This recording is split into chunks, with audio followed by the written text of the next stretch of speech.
first of all, let's examine the result itself. Yeah, I think that's what the main thing was. When the goal went in early on for Barcelona, I did fear for Manchester United, but I think the main thing was they had to still be in the tie.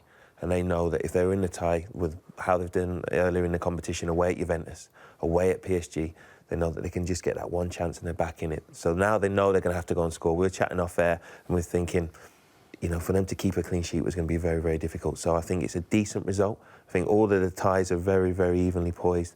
But I think Solskjaer will think, you know, especially how the game started and how they didn't really create too much, they'll be pretty happy with the result overall. You don't like losing, but they're right in the tie. Do you think Barcelona, Ali, they won't either be particularly pleased with their own performance? Was it one of those nights where it just didn't really happen for either side? Do you know what I think? Looking at the game as we did, we watched it here, I just felt that Barcelona were comfortable, you know, within the game. They'll be delighted with the result. They had chances to, you know, perhaps add to their lead, as you would expect. They just looked to me, Barcelona. The result didn't surprise me because they look to me as though they've got better players. And when I say better, I mean top players. United have got very, very good players. Barcelona seem to me to have top players. They did lose the goal early on, United. A little bit unfortunate, you know, the goal that they lost, deflected past David De Gea by Shaw, the own goal. But that said, look, they had one or two chances, United, but I still felt Suarez had a great chance. And I think overall, I think Barcelona will be very pleased with the result.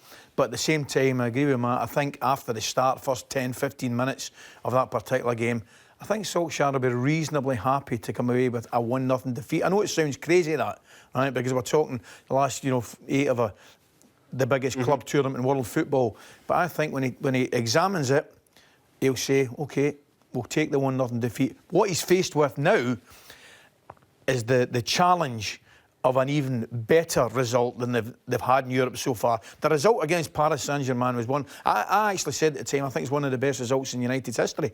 Well, but they're going to have to better it. Had never been done by any club. Had never overturned a 2-0 home deficit. So will Manchester United not be feeling tonight, OK, not great, but we've made history before, we can do it again? Well, how would you approach it? Going into that game, I'm not sure how I think you've got to go and keep it tight. Would you go there first and think you don't have to get right back into it? 'Cause I think they go too open and chase that goal early on. They know they've got to score at some time, they've got to stay in the tie. I think looking at tonight, Solskjaer will say that we had some decent spells in the game, a few spells, but we didn't really test Stegen. But I think that they can go there, and it is what it's all about. Playing for a big club like Manchester United, as you say, in their history, the things they've done, that's what Solskjaer's, I think, is trying to bring back. So I'm not sure, how would you go and approach it? I think the most important thing is tonight they stayed in the tie. We spoke about it, and Guardiola's received a little bit of criticism last night for the way he set up against, you know, Tottenham. But a lot of people look back at the game when they get beat comfortably by Liverpool. Has he learned a lesson there? I think the most important thing for the Manchester United's going into the next game, they're still in the tie, and clearly, any team that can go to Paris and produce a result like that would still be in the tie going to Barcelona. When you go to Barcelona, it's, you know, we all know the Nou Camp is one of the most feared atmospheres and places to go and play anywhere in the world. So it's going to take an absolutely remarkable performance to do that, and they have to set out with a game plan again. I think in stages of the game, have to take stages of the game, stay in the game, and as long as you're in the game, perhaps last 15, 20 minutes, you can throw caution to the wind. Do you think Ole Gunnar Solskjaer will be concerned about any aspects of the performance tonight going into the second leg? For instance, they didn't register a single shot on target. That's never happened at Old Trafford before. Yeah, that will concern him. I thought they set out trying to press, trying to get amongst Barcelona, even though Barcelona did have more possession. There was a couple of times where they nearly caught them. I thought McTominay was excellent. I thought that's a real positive from tonight. I thought it was really good, his performance against Wolves. He stepped up again tonight. I think Martial coming on had a little chance, but they did get into areas, but then that final ball wasn't quite there, that touch, that bit of composure. Another bit that will concern him is Messi. You know, he got one left on him a little bit. I thought it was a fair challenge, but he was, you know, he had a part in the goal. But I think he'll be receiving. I think it's a massive problem for United, that the statistic you've just told there is actually unbelievable. You know, a club like Manchester United, a team like Manchester United not having a shot at goal in a home tie against anybody is absolutely remarkable. The problem is you have to have the ball to threaten the opposition's goal. And clearly Barcelona are one of these sides that are very, very comfortable on the ball and they keep the ball for fun. But going over there now, the pressure is on, clearly on Manchester. Could they have to score?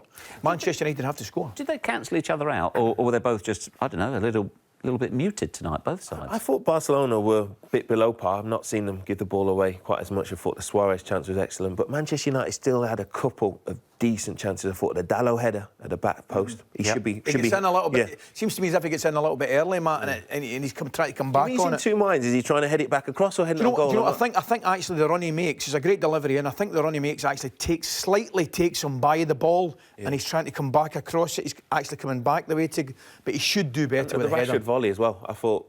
I really, really rate Rashford. I think he's excellent. I thought they didn't maybe get him at PK as much as you liked. I thought PK was excellent tonight.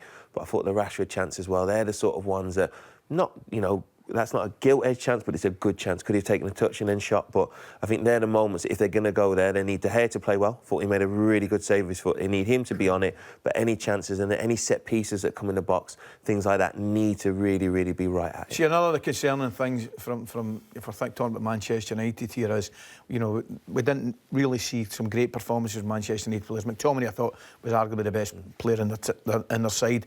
But when you look at it in the cold light of day, the top Barcelona players didn't play either. You know, Messi and Suarez, by their own standards, were quiet, and they've probably got two levels that they can lift it up. Well, the other player you'd have to ask about is Paul Pogba, because in his press conference, it seemed like a message. Ole Gunnar Solskjaer said, you know, we know he wasn't great in the first game against PSG. Of course, he was barred for the second one.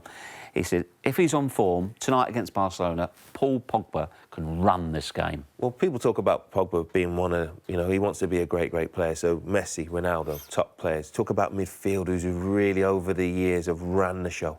You know, Paul Pogba has won the World Cup. You know, he is a top player. He was one of the most, you know, the expensive players in the world. He has got everything in his game. And what did you see from him tonight? Not enough, if I'm really, really honest. McTominay is the one that you were seeing more. Ali's just mentioned it there. You're seeing him pulling the strings more, getting on the ball, getting about.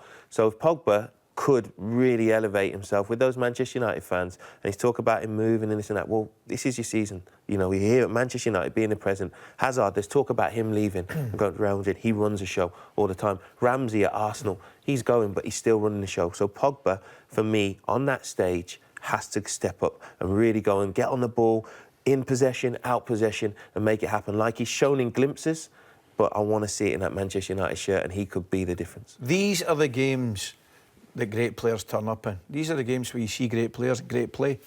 We don't see it enough from Paul Pogba, in my opinion. Is he talented? You better believe he's talented. Oh, he can play, there's no doubt about that.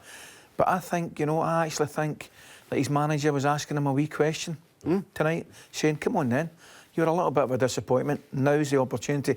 I think he maybe got a little bit carried away to go as far to say, run the game. It would take some performance from any midfielder in the world to go and run the game against Barcelona. But I think what he was indicating, he was wanting to see a little bit more from him in tonight's game against the opposition. I don't think he showed it. I just don't think he showed it. We need more from Pogba. Yeah. You know, he shows it in flashes, but I think tonight against Barcelona is quiet. Yeah, even just a real moment of genius. You know, one of those ones. You know, like say where Hazard will pick it up and run past people. Can Pogba go and do something something that can just change it? And you say, but teams did cancel each other a little bit tonight. But that real moment of quality. Can Pogba go and produce that? And like you know, Roy Keane has done in the past in the Manchester United shirt and elevate himself to, you know, proper stardom with these United fans. I'm just thinking with the contract standoff with Ander Herrera, talk of him going to PSG. Apparently they've been talking for some time. Can't agree anything. Do you think Ole Gunnar Solskjaer will look at McTominay's performance tonight and think, well, not just tonight.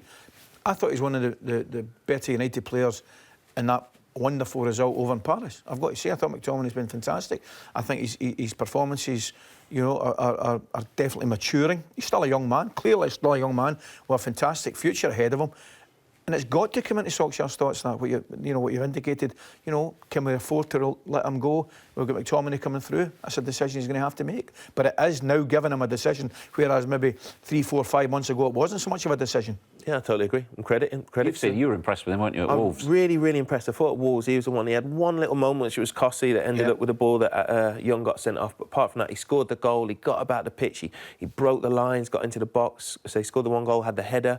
I thought he was excellent. And on the night where Manchester United had spells, but he really, really was good in that midfield. He's a good physical presence as well, and he's just growing into it. And Darren Fletcher, who was doing the game that night, he spoke about how he had to, that the opportunities opened up at the right time for him. Certain players, either injuries or contract disputes, he's playing in different positions, and then he went on to play, I think it was 350 games for the club and winning all the titles he did. Yeah. So McTominay's been in and out, never ever sold, but now he's coming in, he's taking his opportunity and putting in big performances. Matt, I'll tell you, the fact we're talking about a kid like this, when the first question we were talking about was Pogba, you know, can Pogba perform against Barcelona?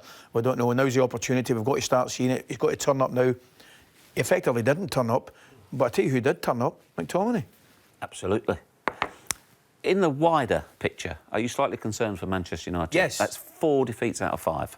Yeah, because in the grand scheme of things, Jeff, where Manchester... Listen, we all know that Manchester United are not where they want to be, right? But I think they're actually further off where they want to be than a lot of people would realise. They had a brilliant run, a fantastic run where they got themselves, and they still have an opportunity to finish in the top 4. Poor result at Wolves, I get that, but they've still got an opportunity to finish in the top 4. I think that might kind of cover the issue a little bit. Watching them tonight, you know, watching them against City, watching them against the top teams, I actually think they're a good bit short. Because if they don't, I think it's going to be very difficult for them going to Barcelona and getting through in this tie. So that's one way of, you know, staying in Champions League. Top 4 now with a few results that he said he needs 15 points. Well, that's going to be 15 out of 18 points available. So very difficult again. If they do miss out on the Champions League, you know, they've made it permanent with Solskjaer, but then to be able to attract the players that they need to start bridging that gap, because Liverpool and Manchester City are getting better and better, and they've got some very good young players that are getting more experience. They'll be able to attract more players with the money. So I think for Solskjaer, it's very important that they get into that top 4, and I think it's shown you tonight the fact they didn't register a shot on target against probably a below par Barcelona. Yes, they're right in a tie, and of course they could go through, but it's going to be very difficult for them to win this competition. So I think if you look at the likes of, let's say, Manchester City, Liverpool, you know, even Juventus, what they're doing, for them to be a real force, I think there's going to be a bit of surgery that needs doing. They need to get their targets, but not be in the Champions League will make that very difficult to recruit that top brand. I think in many ways it's a gauge that we all use, and it's clearly an obvious question. But the fact of the matter is, how many Manchester United players would get in the Liverpool side or indeed the Manchester City side? You know, the goalkeeper would be an obvious one you'd make a case for.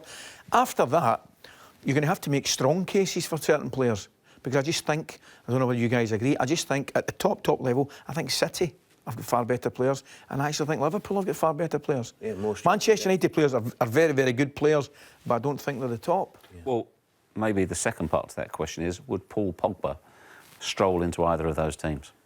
No, not for me. No, I don't. Not for me. No.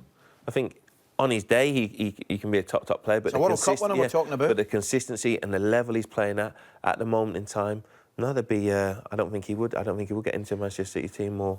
No, Fernandinho, you know, players like that, those midfielders you would prefer. I think Rashford is a top draw player. I think when he's right at it, he'd get in. But no, as you say, I don't think he would.